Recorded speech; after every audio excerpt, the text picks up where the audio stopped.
Welcome back to Read Aloud, everyone. I have Blood on the River, Chapter 6. Whilst we remained at this island, we saw a whale chased by a thresher and a swordfish. They fought for the space of 2 hours. We might see the thresher with his flail lay on the monstrous blows, which was strange to behold. In the end, these two fishes brought the whale to her end. Master George Percy, Observations. These islands are strung together much like beads on a necklace. When we sail past one, in half a day we catch sight of another. I sneak up on deck so often my back is sore from being smacked with that oar. But the sky and water are so blue, and everything is so new, I keep coming up anyway. It is hot. We boys and common men abandoned our shoes, stockings, doublets, and slops weeks ago. Now even the gentlemen go around with their white knobbly knees peeking out from under their long shirt tails. We anchor near the island of Guadalupe, and Captain Newport takes several men ashore to explore. While the boats are anchored, we passengers are allowed up on deck, and so I stand at the railing to watch the longboats glide through water clear as turquoise glass. A strong hand closes on my arm and I startle. It's Captain Smith. "Look," he says, pointing. A huge black form comes racing through the sea. Close behind it are two smaller forms. "It's a type of whale, the biggest fish in the sea," Captain Smith says, and then he smiles strangely. "It's being chased." The three fish disappear behind the Discovery and then reappear on the other side. "What would chase a whale?" I ask. "Looks like a swordfish and a thresher shark," says Captain Smith. "We will see who wins." The whale surfaces and spurts out a spray of air and water. In that moment, the thresher rears up its tail and lands a tremendous blow on the whale's snout. The whale is stunned.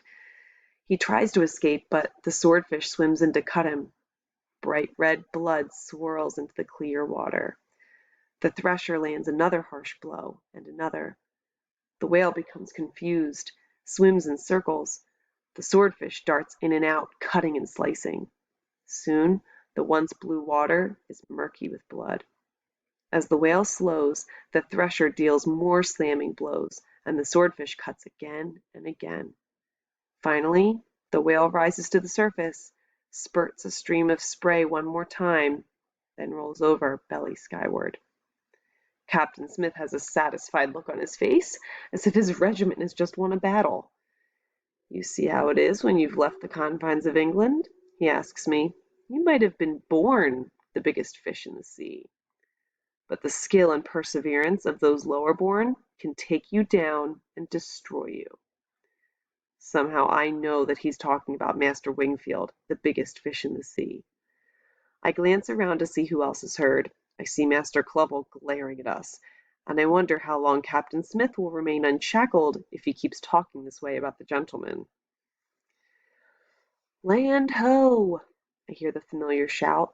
It must be another island. But then I hear more. "Is this where we'll drop anchor, Captain, and take all the men on shore?" "Yes. Have the bosun ready the longboat." I run up on deck. They'll be too busy now to catch me. The day is a rare, overcast one, and the sails reflect the gray of the sky. The Susan Constant turns. Sailors rush to pull on lines, and we are on our way, gliding into shore. As we get closer, I see the tall trees. They've got huge green leaves at their tops, and their bare trunks curve upwards like fingers reaching for the sky. I see a bright green and yellow bird fly from one treetop to another. Land. I wonder if I'll remember how to walk on it. Fetch the tents, lower the longboat. Men, gather your belongings. We are going ashore. I gladly, very gladly, help load bedding, tents, pots, and pans onto the longboat to be taken ashore. The Godspeed and the Discovery anchor nearby as well, and their men unload. This will be the first time since we left England that all of us, all 105 of us men and boys who are passengers, and 3 crews of sailors, will be together in one place. There are probably Carib Indians on the island, Captain Newport tells us, but we will give them beads, and our soldiers will stand guard at night, and we'll be safe. I'm one of the last to go ashore. When I finally stand on the white sand, it feels as if it's moving under me. I laugh out loud. More than 3 months on a ship has confused my legs so much that solid land feels like the rocking dead. Samuel, look, we're Carib Indians, James calls to me. He and Richard have taken off their shirts and they're running through the water, splashing each other. I've been waiting for James, or Richard, or both, to tell me how I was wrong and they were right about the Caribs. But neither of them has. I've been on my guard, ready to rough them up if they say one word about it. Are they taunting me now, showing me what Caribs look like, telling me I was wrong not to believe them? Come on, Samuel. James stands in waist-deep water, dripping wet.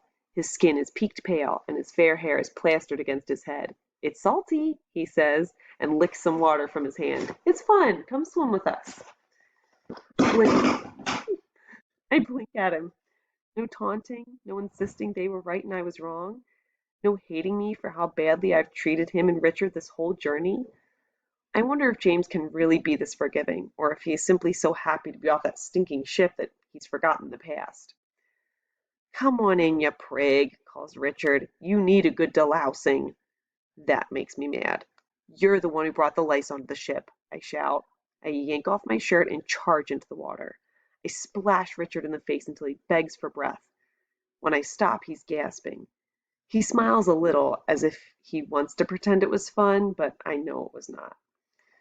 My eyes dare him to try and splash me back, or insult me again. I know he will not. He doesn't want to lose another tooth. Stop, you two, James whines. Look at the fish. He tries his best to distract Richard and me from our quarrel. I feel tickling on my legs, and when I look down into the clear water, I see small blue and yellow fish nibbling on me. The water is warm, so much warmer than the Thames. I want to live here forever, says James. I'd never go back to my stepmom, ever. She would think I died, and that would make her happy. I want to stay here too, says Richard. I wouldn't be cold, ever. I shake my head. I still want to go to Virginia, I say. There's a sack of gold waiting for me there, maybe 10 sacks. Reverend Hunt calls to us from shore. Boys, come here. Put your shirts on. The sun will burn your skin. I wish we didn't have to leave the water, but we do what Reverend Hunt says. Disobeying him would be like disobeying God. When we get to shore, he's holding our shirts and 3 wide-brimmed straw hats. The sun here is like 10 English suns, he says. You put these on. Reverend Hunt waits while we pull our shirts over our heads and tie the hat strings under our chins. Now, he says, there is work to be done. There are the tents to be set up. The cook wants all the pots scrubbed with sand, and Captain Ratcliffe wants a path cut to the baths. They've found hot baths in the forest, and he says the gentlemen can't be tromping through the underbrush to get to them.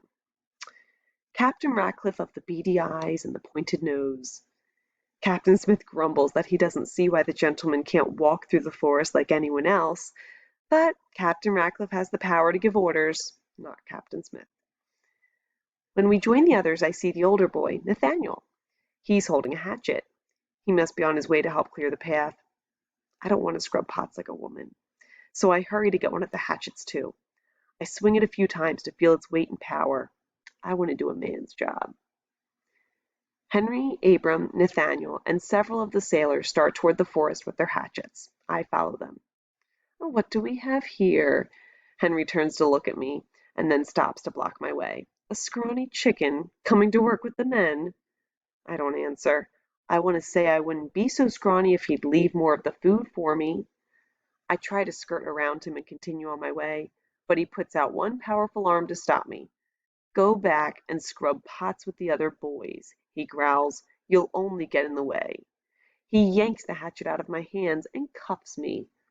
I glare at him silently as he turns and walks after the others. What is he going to do with 2 hatchets? I hope he chops himself in the leg. Reluctantly, I go find the cook. He's already hovering over Richard and James, showing them how to scoop up a handful of sand with a rag and use it to scrub out the mess pots. They haven't had a really good cleaning in 3 months, so the sand has some hard work to do. I join them, toiling under the hot sun until sweat drips from my face. I wish I could be back playing in the salty sea or swinging a hatchet in the shade of the forest. Suddenly, a scream comes from the forest, a man's scream of pain. Soon there's another cry, and then such shouting and shrieking, It turns my blood cold. I remember Captain Smith's answer when I asked if the Caribs chop people up for their cookpot. Only if they catch them. The path cutters, I shout. It's coming from that direction.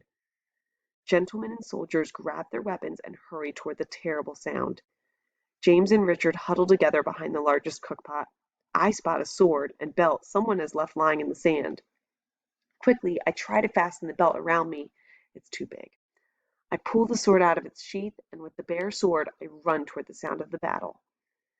Down the newly cut path I go, high-stepping over stumps and roots, following the soldiers and gentlemen. We all converge on the path cutters. They are yelling and writhing as if they are fighting invisible demons. Henry is hopping, swatting his arms and neck, shouting in agony.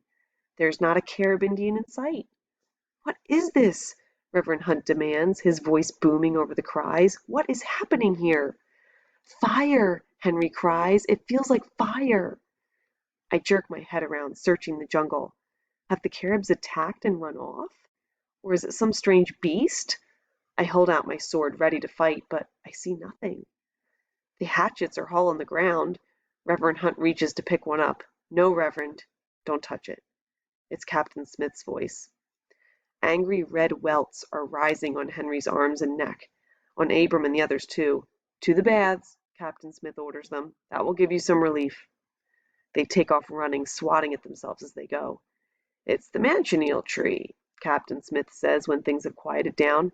The Caribs use its sap to poison their arrows, and it burns like fire. Our men must have chopped into it. I'm impressed with Captain Smith's knowledge.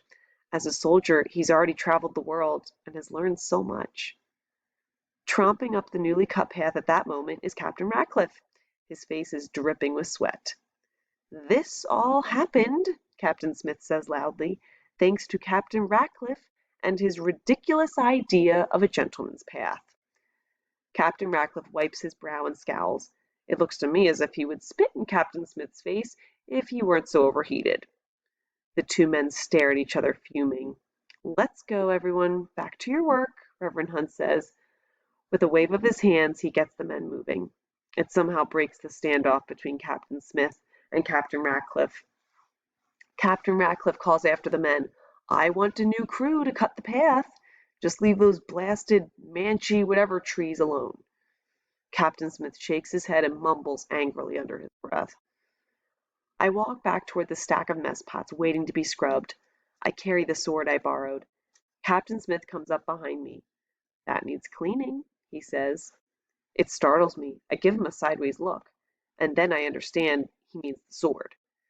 The metal is tarnished and even rusting in some places. I will show you how to clean it, and when you return it, the owner will thank you, he says. On the beach, Captain Smith demonstrates to me how to clean the sword with a rag and sand. He says this sand is fine enough to do the job. It's surprisingly similar to cleaning and polishing mess pots.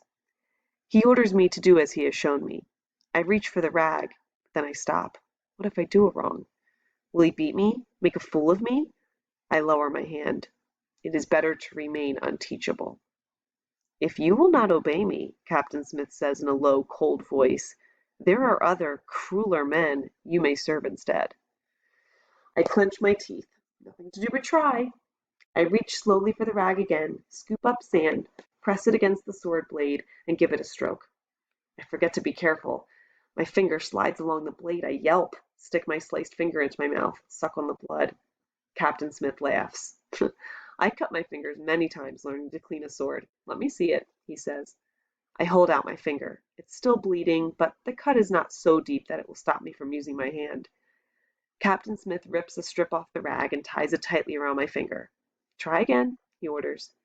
I look up at him. I did it wrong, and yet he did not beat me.